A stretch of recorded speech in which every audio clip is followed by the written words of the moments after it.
In 1995, Toho brought their Godzilla series to a temporary close to clear the way for the TriStar reboot. But as anyone who stayed through the end credits of Godzilla vs. Destoroyah found out, the company wasn't taking a break from kaiju. After helping Godzilla record the highest ticket sales of the Heisei series in 1992, Mothra would be reborn. With beams. So many beams.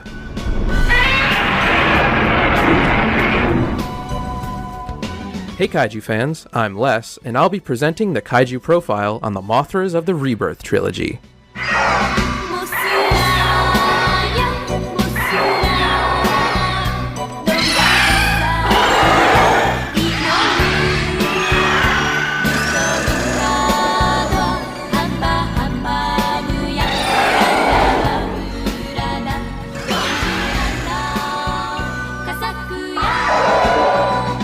Mothra Leo starred in the 3 Rebirth of Mothra movies released from 1996 to 98, defending the planet against Ghidorah, Dagara, and King Ghidorah. His mother battled alongside him in his first movie and carried him to safety as her final act, while the primitive Mothra came to his aid in the 3rd movie. Set in its own continuity apart from any of Toho's other kaiju eiga, the Rebirth trilogy leans into fantasy and takes on a more lighthearted tone in comparison to the Heisei Godzilla series. Aside from Taro in Godzilla Tokyo SOS, Leo is the only known male Mothra on film. He has feathery antennae, which are generally only found on male moths, and a deeper roar than his mother.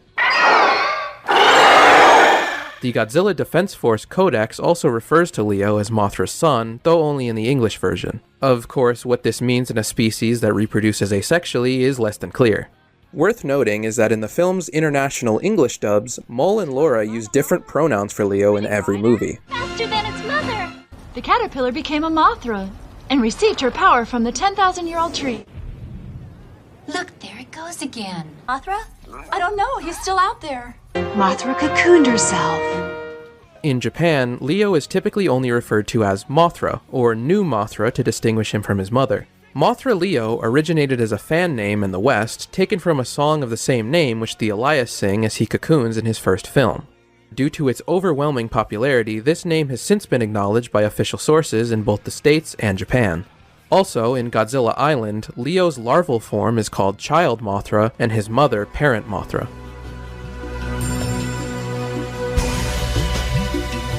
With the death of the Japanese Godzilla clearing the path for Sony's soon-to-come Hollywood production, it was decided halfway through filming of Godzilla vs. Destoroyah that Mothra was to headline Toho's next kaiju flick.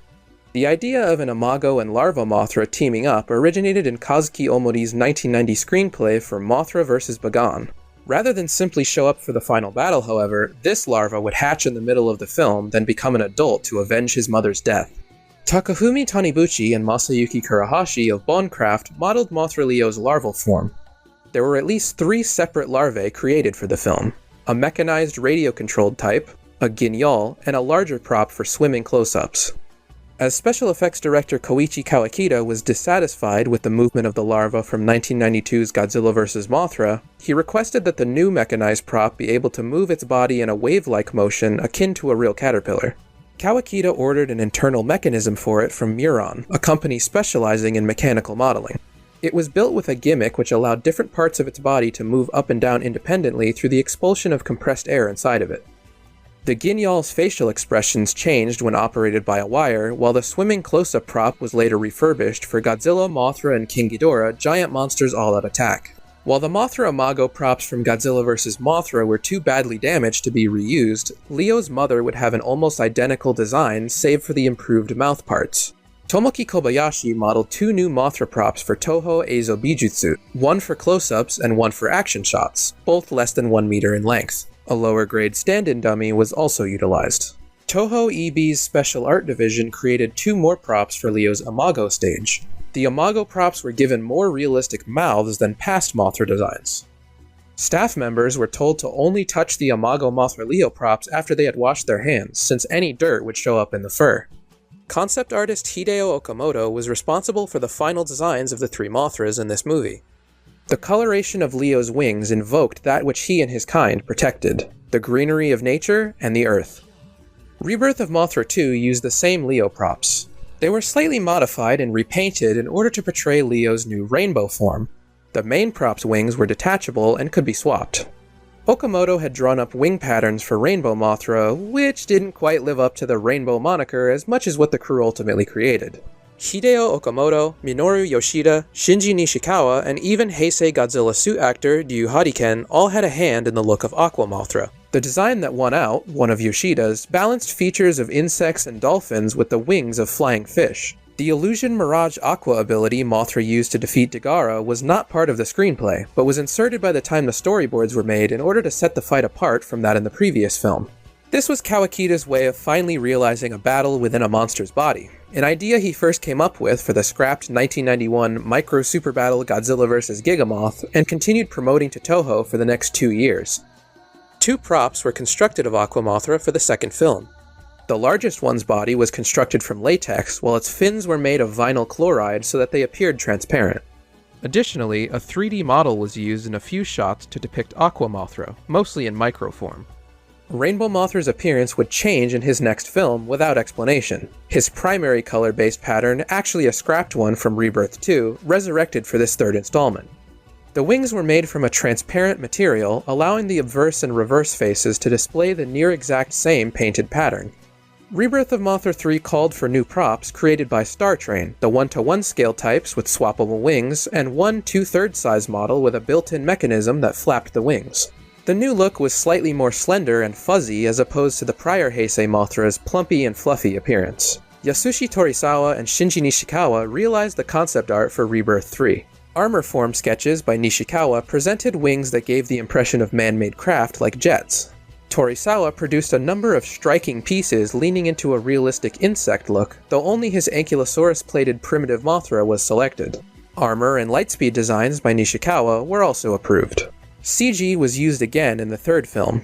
Armor Mothra's wings unfurling after hatching from the time capsule cocoon were computer rendered, as were the shots of Lightspeed Mothra. Still more props were required for Leo's 2 final forms, Armor and Eternal Mothra. Different color palettes and wing shapes were considered for Armor Mothra before the final radio-controlled 1:1 prop opted for wings composed of a single piece with pointed tips and a silver, blue, and orange color scheme. The antennae initially sprouted fur, but these were removed before the start of shooting.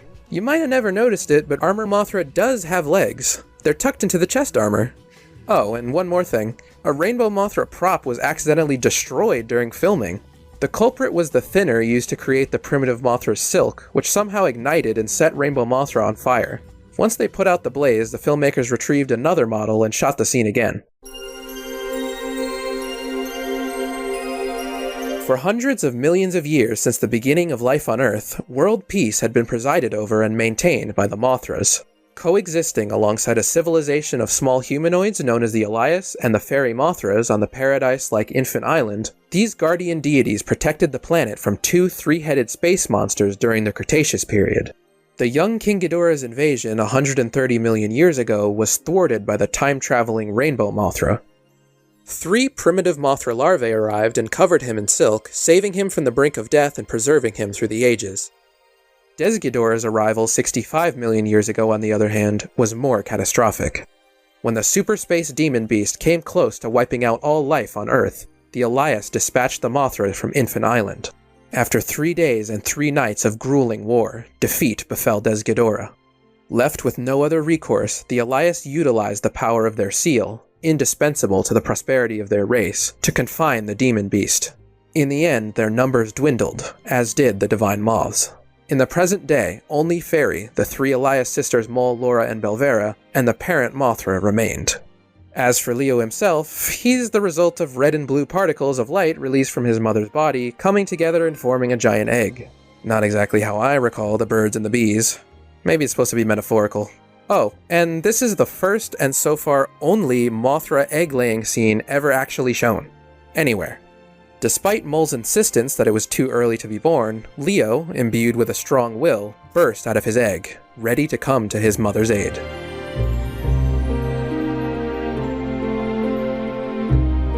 At the end of the 20th century, the last Mothra spawned an egg, ensuring that her guardian race would live on, and readied to spend her final days in peace. Her priestesses, Mole and Laura, sensed the site director of a logging company removing the seal of Elias from a Hokkaido forest. Their evil sister Belvera soon seized the seal and used it to awaken the space monster Desghidorah, who Mothra and her kin had locked away 65 million years ago. Left with no other option, Mole and Laura called upon Mothra to battle Desghidorah. She caught him by surprise, but was clearly outmatched. Responding to his mother's distress, Leo hatched from his egg and joined the fight. But his webbing could only briefly hold the monster back, and Mothra had to come to his rescue. Even working in tandem, they couldn't stop Desghidorah, so Mothra tricked him into firing on a dam.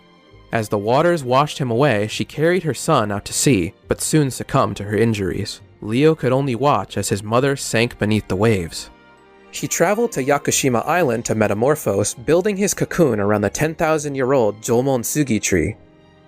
Hundreds of multicolored moths emerged from his cocoon before coalescing into Leo's imago form, the unique greenery in his eyes and wings resulting from the influence of the Yakusugi cedar. He flew to Hokkaido for a rematch with Desghidorah.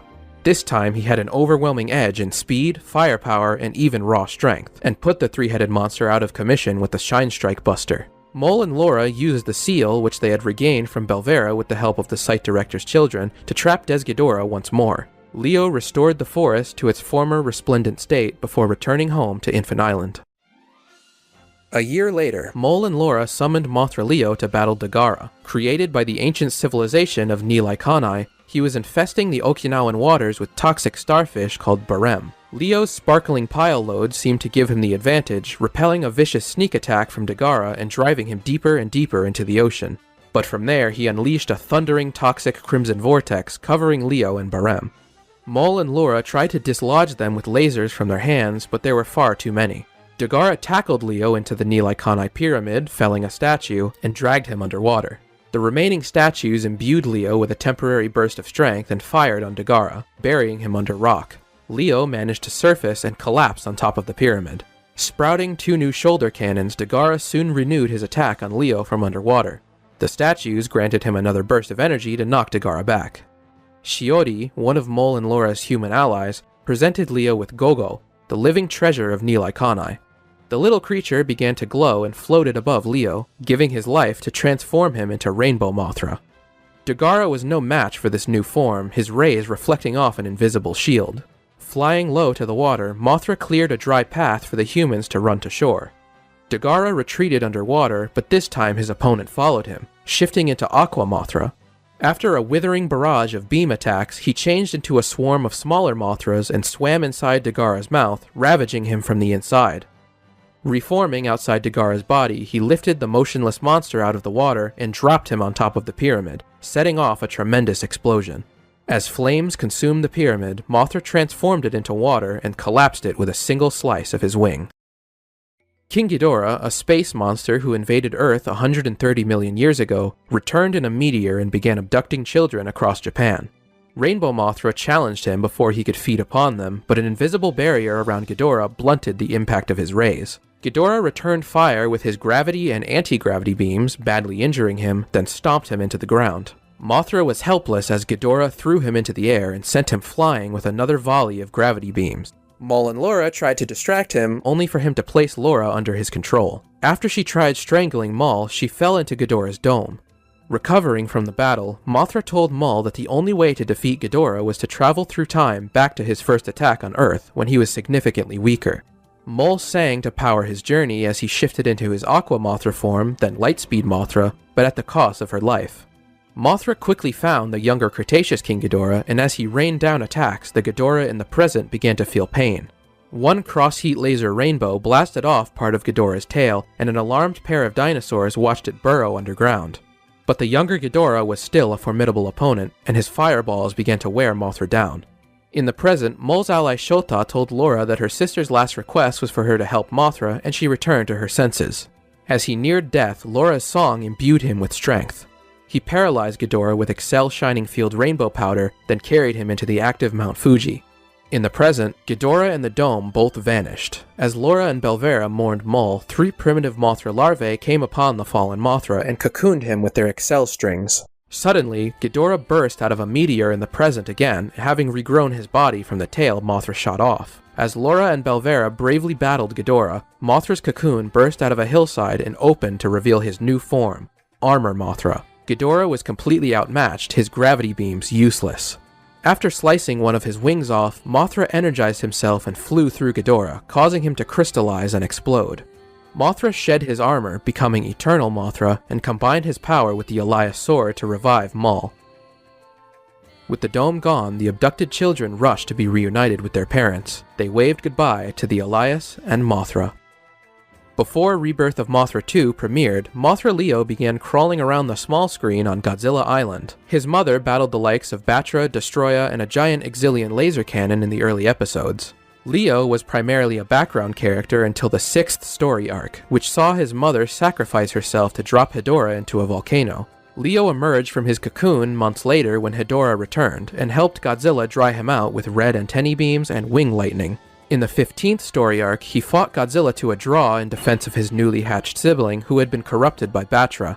They ended up joining forces again to defeat the Black Mothra, then brought down Megalon and Destroya. Mothra opened her fight against Ghidorah with beam pulsars from her antennae, and later used a weaker version of this attack called the Milky Whip to knock the Seal of Elias out of Belvera's grasp.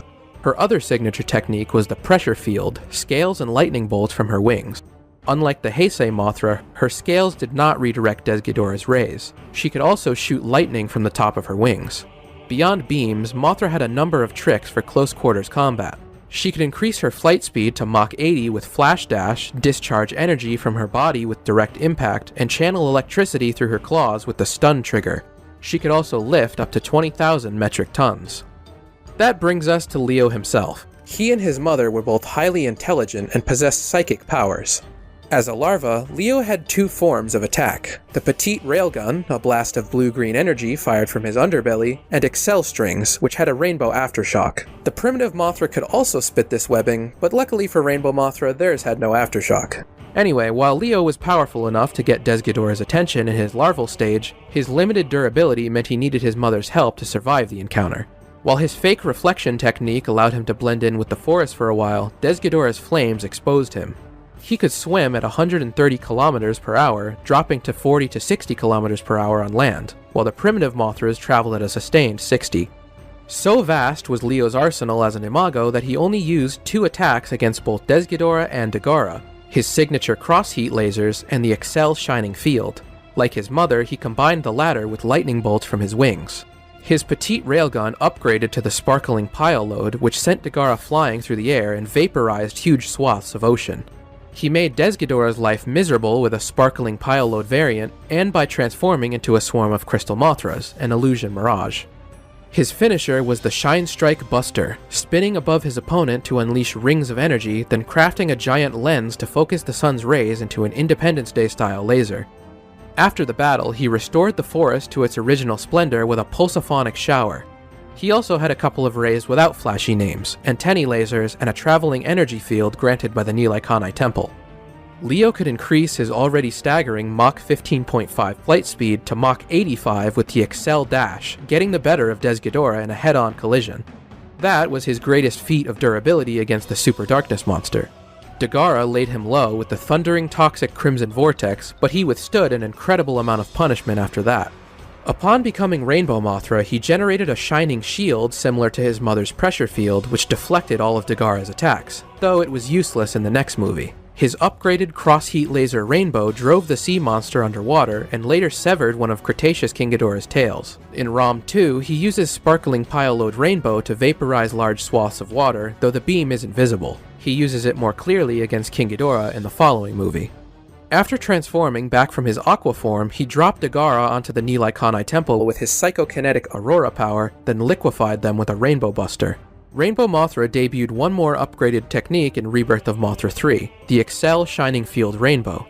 The explosive powder paralyzed Ghidorah, allowing Mothra to pick up the 25,000-ton monster and fly him into Mount Fuji. That was also the only fight where he got his claws dirty, drawing blood with a few swipes. In their first bout, he tried out a new attack called the Arrow Buster, though it didn't work any better than the others. Again, he takes a pummeling in this movie.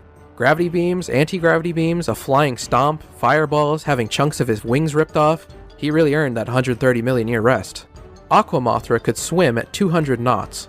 He had 2 different rays defined as Cross-Heat Laser Aqua, along with the X Thunder Beam, which came in blue and a deadlier orange.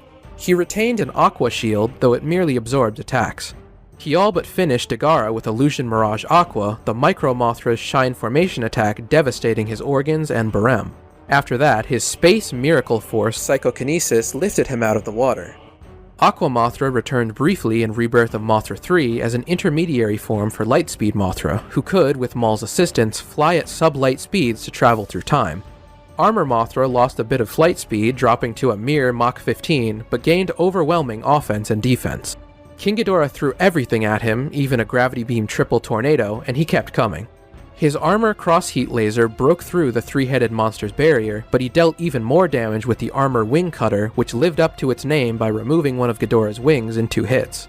Despite his size, even his headbutt was incredibly powerful. He ended Ghidorah by flying straight through him with the Excel Dash Buster, causing him to crystallize and explode. In tandem with the Sword of the Elias Triangle, Eternal Mothra used Selphonic power to bring Maul back to life. Since he never fought another monster, his other abilities are unknown, but they're probably terrifying.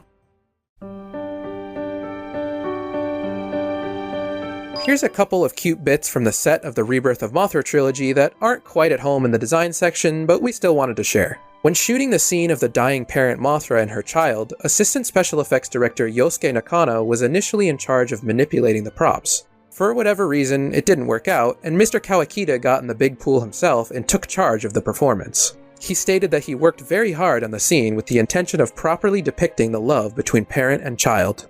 And Godzilla co-creator Tomoyuki Tanaka's final special effects set visit was to Rebirth of Mothra. A planning credit for its sequel would be his last prior to his passing, and the third film gave him a stealthy cameo in the Sonoda household.